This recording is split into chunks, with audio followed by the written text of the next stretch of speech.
So imagine it's the dead of night. You see a car appears just up at a junction. The lights are on red.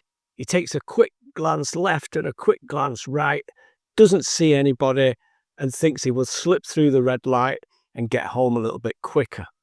However, as is usually the case, there's a sharp-eyed police officer, probably hiding behind a billboard or something like that, who spots him. So the policeman decides to give chase.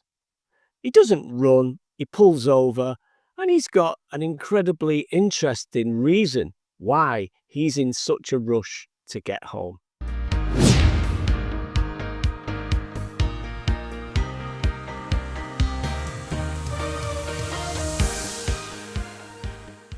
Hi, my name is Mike Dawson, and if you're done with diet plans, calorie counters, meal plans, then you're in the right place, because I'm the author of Quit Your Diet, Think to Shrink. It's designed to help you develop a 14-day plan to quit your diets forever. So membership to my website is absolutely free. It includes downloads and support materials to help you with your journey.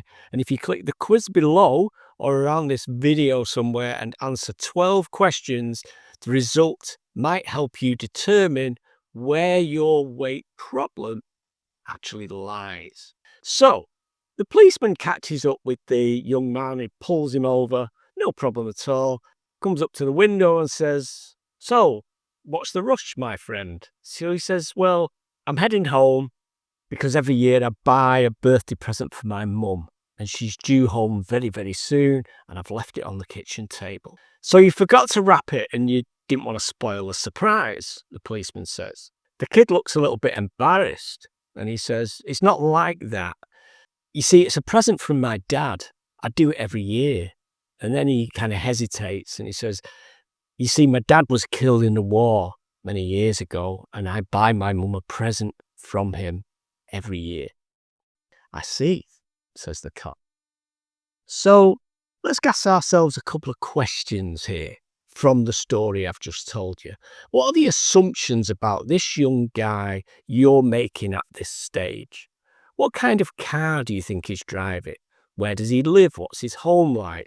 And you can even assume probably how fast he was driving and just how serious, if you're the police officer, this offence really is. Let me just stop you there and just change that story one little bit. It's the same setup, same situation, but this time he says, "I was rushing home before my mum got there because I left a big bag of weed on the dining room table." What now has happened to your assumptions about this young man? Same guy, same moment, one sentence totally changes our judgment. And maybe if you're the policeman, you're either changing your conversation, and instead of putting the lights on to escort this young man home, you might decide you're going to search his car instead. And that's how assumptions work. The assumptions we make are a kind of shortcut for our brain, and we do it with people all day long. And this has its uses, but it also, as we know, can help us create prejudices and that kind of thing. So making assumptions isn't usually considered very polite. And my question in this video is, what if we change our assumptions about people on purpose? Because this is what I do with all of my clients, and it's something I would do with you if I met you.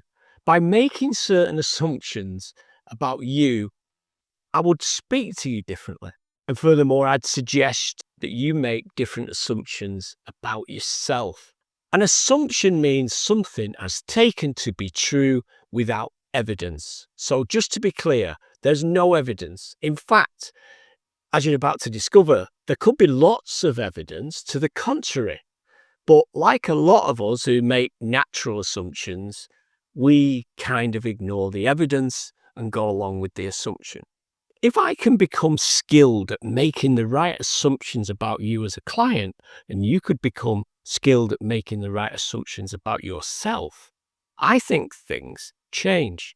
So in this series of videos, I'm going to talk about the 7 assumptions, the 7 rules I believe before me and you start our conversation if you are a client of mine. So here's my 7. And you might think about how believing each of these or behaving as if these were true about yourself or others will kind of define your next move, just like that police officer. Let's just run through the 7. So I'm going to do a full series of videos on these in more detail. The first one is the map is not the territory. The map is not the territory. Now, this is taken from NLP, and it suggests that you don't see the world as it is. You just see your version of it, your own map. You see dangers where others don't. And this helps me understand that during our conversation, if you're a client, that you've got a different map of the world. So I need to be curious and not judgmental. Number 2, you are the expert of your own life. And this leads on from the first assumption. If you've got your own map of the world, then nobody else lives in your head. You are the expert of your own life. And no one knows more about being you than you. The next one is, if you always do what you've always done, you'll always get what you've always got. Now, it might have been Jim Rohn who said, if you want to know what life will bring you in 5 years' time, then just look around you now. That is, unless you change something dynamic. Because unless you shift your behavior and your habits, you're going to get exactly what you've got now. Nothing's going to change. Change needs a shift, and the shift has to be of your own doing. The next one is, there is no failure, only lessons. And this is a belief that we can learn so much from our letdowns, a lesson in life and something we can take forward for ourselves. Do I need to quote Edison? A journalist said to him, "You've failed 1,000 times at what you were trying to do." And he responded, "I haven't failed. I've just discovered 1,000 things that don't work." The next one I find always interesting. Today's problem was once a solution to another problem. And that's one worth thinking about. And it's often true. Drinkers might well have started because of another problem, and so on and so on and so on. So what was once a solution to something else now is the problem. Next, there's a positive intention behind every behavior. Now, I think I remember this from school days. Maybe it was religious studies or philosophy. Well, all hands, of course, shot up in the classroom. Hey, what about murder? What about robbing banks? Well, our teacher actually explained that she meant at that moment, robbing the bank was seen as the best course of action in that actual moment. It doesn't mean that action was right, but it does help us understand where that came from because there was a positive intention at that moment. Finally, you can pretend you can. Now, this is from the kind of fake it till you make it school, but it goes much, much deeper than that. And in that video, I'm going to be talking about how our behavior comes before belief, not the other way around. We don't do something because we believe it. We do it first and then believe it. I'm going to be talking more about that in that particular video. So those are my 7 laws, my 7 assumptions that I would make about you. I would love it if you would actually make those assumptions about yourself. And if you don't want to forget them because you're on your quit your diet journey with me, then by signing up on my website, you'll be able to grab the full core PDF to pin on the fridge.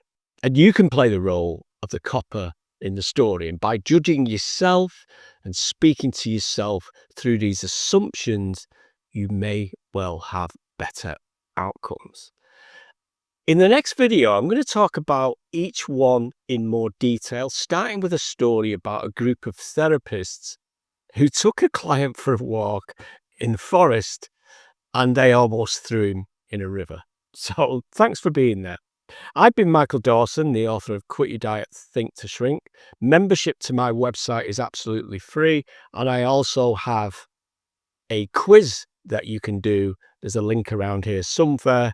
You can answer 12 questions in this quick quiz and discover where your weight problem lies on the pyramid of change. And of course, you'll receive a free PDF and video to help you attack that particular problem at the right level. So if you've come this far, please remember the algorithm loves you taking half a second just to click the thumbs up so that we can share this information with more and more people.